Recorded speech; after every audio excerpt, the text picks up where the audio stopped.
News report India के दर्शकों और श्रोताओं को खुशामदीद। न्यूज़ रिपोर्ट इंडिया का प्रोग्राम खबर की खबर लेकर हाजिर हूं मैं सुखदेव सिंह।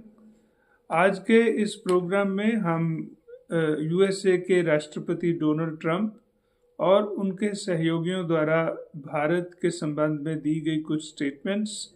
और भारत और यूएसए के रिलेशंस और इसका भारत के ऊपर पड़ने वाला प्रभाव और भारत के पास क्या ऑप्शंस हैं, इन सब के बारे में विचार करेंगे। हालांकि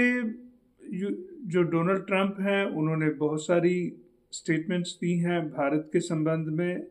और particularly in relation to his relations with prime minister Modi, और उनके बारे में कुछ कमेंट्स भी दिए हैं, जैसा कि वो बाकी कंट्रीज़ और दूसरे लीडर्स के संबंध में भी बहुत सारे कमेंट्स करते हैं। और हाल ही में जो यूएसए के कॉमर्स सेक्रेटरी हैं उनके हवाले से एक खबर आई है कि भारत और यूएसए की डील अभी तक इसलिए किसी नतीजे पर नहीं पहुंची है, इसलिए कंक्लूड नहीं हुई है क्योंकि प्राइम मिनिस्टर मोदी ने डोनाल्ड ट्रंप को फ़ोन नहीं किया है। और उन्होंने ये भी कहा है कि अब बहुत देरी हो गई है और अब हालात बदल गए हैं। हालांकि भारत ने इसको कॉन्ट्राडिक्ट किया है और बोला है कि एक नहीं कई बार भारत के प्रधानमंत्री और डोनाल्ड ट्रंप के बीच में बात हुई है और लगातार वार्तालाप चल रही है, परंतु यूएसए के कॉमर्स सेक्रेटरी का इस तरह का बयान देना हमें कुछ इशारे कर रहा है, हमें कुछ बता रहा है या फिर एक डराने की कोशिश है। इसके अलावा एक और खबर है कि डोनाल्ड ट्रंप ने एक बिल पास करवाया है जिसका नाम है रशिया सैंक्शन बिल। और रशिया सैंक्शन बिल के मुताबिक जो भी देश रशियन ऑयल या रशियन की जो ऑयल प्रोडक्ट्स हैं और यूरेनियम है, इसके संबंध में अगर कोई भी देश रशिया के साथ एंगेजमेंट रखेगा तो उसके द्वारा एक्सपोर्ट की जा रही यूएसए को जितनी भी प्रोडक्ट्स हैं उनके ऊपर यूएसए 500% टैरिफ लगा देगा। तो इससे एक और इंडिकेशन है कि भारत की जो एक्सपोर्ट है टू यूएसए उसके ऊपर 50% टैरिफ में से कम होना तो एक तरफ रहा, अब तो 500% टैरिफ हो जाने की बात है, जिसका मतलब ये होगा कि भारत जो है वो यूएसए को अपना एक्सपोर्ट नहीं कर पाएगा। डोनाल्ड ट्रंप ने और भी कई देशों के बारे में और उनके जो नेता हैं उनके बारे में कहा है, जैसे उन्होंने फ्रांस के राष्ट्रपति जो मैक्रोन है उनके एक्सेंट को इमिटेट किया है, एक्सेंट का एक तरह से मजाक उड़ाया है। उन्होंने कनाडा के बारे में भी बोला है कि जो कनाडा में बहुत सारे रिसोर्सेज हैं परंतु वहाँ के लोग किसी भी काम को और किसी भी डील को और किसी भी जो माइनिंग के जितने इनिशिएटिव्स हैं उनको रोकने में माहिर हैं। और उन्होंने ये भी कहा है कि वो ग्रीनलैंड पर टेक ओवर कर लेंगे जिसको डेनमार्क ने अपोज किया है। हालांकि ये भी है कि अगर ग्रीनलैंड को इंक्रोच करता है, ग्रीनलैंड के ऊपर कब्जा करता है यूएसए, तो फिर नाटो के क्या अर्थ रह जाएंगे, क्योंकि ग्रीनलैंड जो है वो अब डेनमार्क के अंडर है और डेनमार्क और यूएसए दोनों ही नाटो के मेंबर हैं, तो फिर इसके भी अर्थ जो हैं वो डिफरेंट हो जाएंगे। तो जिस ढंग से एक तरह से इम्पीरियलिज्म, अमेरिकन इम्पीरियलिज्म आगे बढ़ रहा है, जिस ढंग से ट्रंप एडमिनिस्ट्रेशन ने वेनेजुएला के इलेक्टेड प्रेसिडेंट को अबडक्ट किया है और उसके ऊपर जो है मुकदमा चलाया जा रहा है यूएसए में, तो और उसके बाद यही नहीं, अमेरिका के प्रेसिडेंट ने कहा है कि अब वेनेजुएला को अमेरिका चलाएगा। और उन्होंने ये भी कहा है कि अब वेनेजुएला में जो है oil companies, American oil companies काम करेंगी और वहाँ का ऑयल एक्सट्रैक्ट करके वो इंटरनेशनल मार्केट में बेचेंगी। उन्होंने ऑयल कंपनीज की एक मीटिंग भी करी है और ये सब इस तरह की बात है कि जैसा वो अपने, और उन्होंने मोनरो डॉक्ट्रिन को एक तरह से डिस्टॉर्ट करके उसकी उसकी भी बात करी है। मोनरो डॉक्ट्रिन तो ये था कि जो ईस्ट यूरोपियन कंट्रीज हैं वो अमेरिकाज में एंटर नहीं करेंगे, परंतु यहाँ तो ईस्ट यूरोपियन कंट्रीज का एंटर करने की कोई बात ही नहीं है। ऑन द कॉन्ट्ररी यूएसए ने एक वेनेजुएला जो कंट्री है, छोटा कंट्री है, नेबरिंग कंट्री है, उसके प्रेसिडेंट को अबडक्ट किया है। तो हर चीज़ को अपने हिसाब से तोड़ मरोड़ के अपने फेवर में यूज़ करने का एक नैरेटिव क्रिएट किया जा रहा है, और जो इंटरेस्ट हैं सिर्फ, नॉट वैल्यूज़ एंड प्रिंसिपल्स, इनको अपहोल्ड किया जा रहा है। और ट्रम्प तो कहते हैं कि वो बिजनेसमैन है, इसलिए उनके सामने बिजनेस एक मॉडल है कंट्री को रन करने का और अपने इंटरेस्ट को वॉच करने का। तो हर चीज़ इस एंगल से डिसाइड हो रही है कि अमेरिका के इंटरेस्ट किस चीज़ से सर्व होते हैं। और उसके बाद उनका जो IMF, जो अमेरिका ने खुद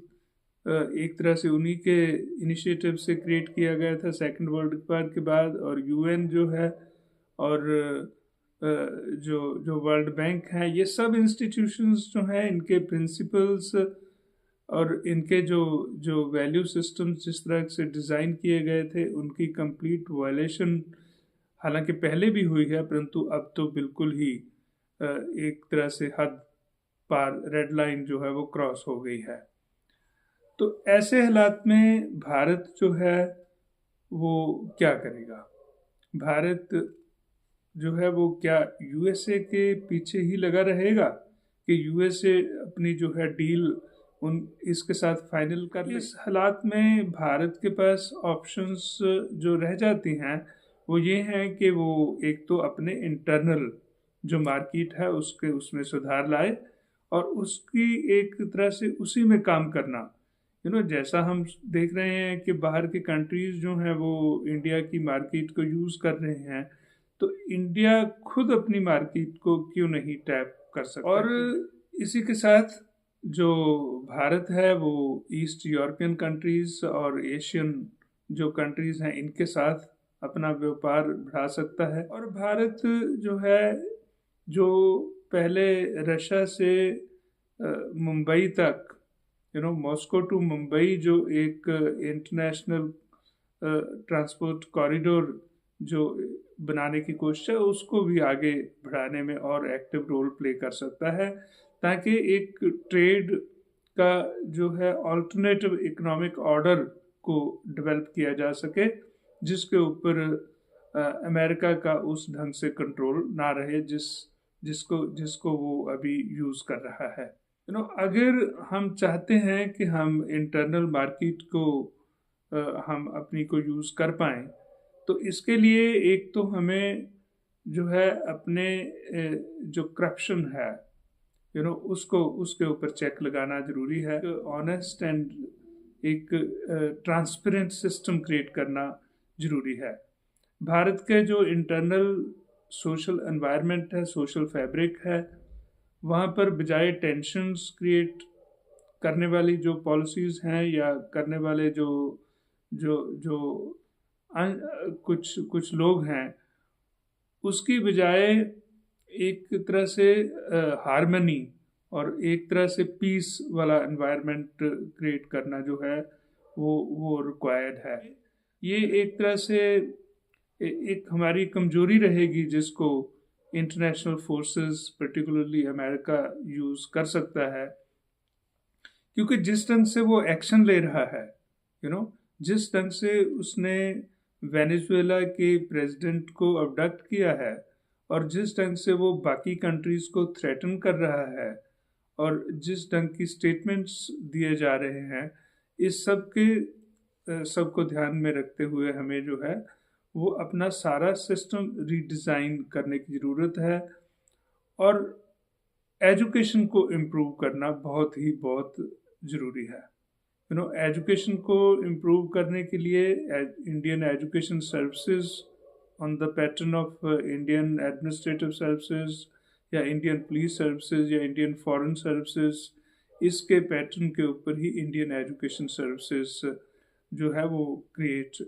करना चाहिए हमें सिस्टम का। हालांकि ये एक तरह से अभी न्यू एजुकेशन पॉलिसी के अंडर रीडिज़ाइन करा जा रहा है स्ट्रक्चर एंड सिस्टम को, परंतु वो सिर्फ लिप सर्विस या सिर्फ मैकेनिकल फॉर्म में अगर चेंज होगी तो उसका कोई बहुत ज़्यादा लाभ होने वाला नहीं है, unless we change the system, ताकि सिस्टम जो है वो प्रोडक्टिव बन जाए, बजाय इसके कि जो जो सिर्फ जो है रट्टा लगाने वाली जो एजुकेशन है वो प्रॉब्लम सॉल्विंग एजुकेशन होनी चाहिए। एक ऐसा एनवायरनमेंट क्रिएट हो और जो उसके ऊपर हमें इन्वेस्ट भी करना होगा, जो टीचिंग फैकल्टी है उसके ऊपर इन्वेस्ट करना होगा, उनकी सैलरीज जो हैं वो इतनी अच्छी हों और इस तरह के पर्क्स उनको मिलें एट पार विद जो बाकी सर्विसेज हैं, उस हिसाब से उसकी रिस्पेक्ट बने, तभी जो है बेस्ट टैलेंट जो है इस फील्ड में आएगा और एजुकेशन इम्प्रूव हो पाएगी। बजाय डिग्रीज सिर्फ डिस्ट्रीब्यूट करने के, स्किल्स इम्प्रूव करना और नॉलेज रिसोर्सेज को डेवलप करना और रिसर्च प्रमोट करना, ये एक बहुत ही सिग्निफिकेंट फैक्टर है। इसी से हमारी इंडस्ट्री की जो प्रोडक्टिविटी है वो इन्हांस हो पाएगी, क्योंकि अगर हम मैन फोर्स बढ़िया निकालेंगे और फिर उसको एम्प्लॉय यहाँ पर कर पाएंगे, तभी जो है उसकी आउटपुट हमें मिल सकती है। अगर इम्प्रूव होगी क्वालिटी जो गुड्स हम प्रोड्यूस करते हैं तो डेफिनेटली उसके लिए इंटरनेशनल मार्केट में भी एक पॉसिबिलिटी रहेगी कि उसकी ज़्यादा डिमांड हो। तो ये एक बहुत ही सिग्निफिकेंट जो है फैक्टर है जिसके हिसाब से हमें काम करना जो है ज़रूरी है। हम देख सकते हैं कि अभी चाइना कैसे, जो कि हमारे साथ ही बल्कि थोड़ा सा बाद में ही वो इंडिपेंडेंट हुआ, परंतु वो अभी अमेरिका के साथ डील करने में बेटर प्लेस्ड है। पूरी दुनिया में उसकी एक डिफरेंट तरह की नेगोशिएटिंग पावर है, जिससे हम भी बजाय इसके कि हम टेंशन में अड़े रहें, हमें जो है एक नया जो है सिस्टम, नया एनवायरनमेंट क्रिएट करना है और हमारी फॉरेन पॉलिसी इसी से रेगुलेट होनी चाहिए। अगर हम सिर्फ यही सोचते रहेंगे कि हमारे संबंध जो हैं अमेरिका से हर हालात में ही अच्छे रहें, ये ज़रूरी नहीं है। हमारा सोचना सही है, परंतु दूसरी साइड का सोचना भी ज़रूरी है। अगर दूसरी साइड ये सोचती है कि हर हाल में अमेरिकन इंटरेस्ट, ना सिर्फ इंटरेस्ट बल्कि जो अमेरिका कहता है वो एक हुक्मरान की तरह उसको मान लिया जाए, तो ये एक्चुअली फिर इम्पीरियलिस्ट सिस्टम है, इम्पीरियलिस्ट जो फोर्स है उसके सामने सरेंडर करने वाली बात बन जाएगी। तो उससे भारत को कोई गेन नहीं होने वाला है। तो ये सब चीज़ों को ध्यान रखते हुए हमें अपना जो है आगे वाला एक्शंस प्लान करने हैं। इसी के साथ मुझे दीजिए इजाज़त। धन्यवाद।